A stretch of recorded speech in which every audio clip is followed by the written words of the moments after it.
அன்பான ஃபேன்ஸ், அன்பான ஃபேன்ஸ்,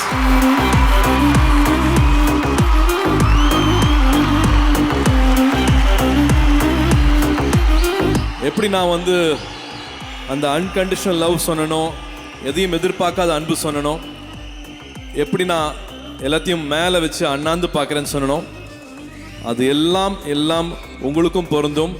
உங்களை அங்கே வச்சு பார்க்குறேன், அண்ணாந்து பார்க்குறேன், உங்களை ஒரு வரமாக பார்க்குறேன், நன்றியோடு பார்க்குறேன். நீங்கள் இல்லாமல் என்னால் என்ன பண்ண முடியும்? என்ன பண்ணிட முடியும்? ஒன்றும் பண்ண முடியாது.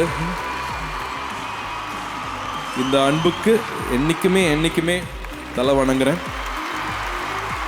இந்த நிஜ உலகத்தை பற்றி ரொம்ப அழகாக சொல்லியிருக்கிறாரு. இந்த நிஜ உலகத்தில் அன்பு வழியிலேயே நம்ம போவோம், வெறுப்பை காமிக்க வேண்டாம். என்ஜாய் மெய்யழகன் 27 வருது, அதை சந்தோஷமாக கொண்டாடுவோம்.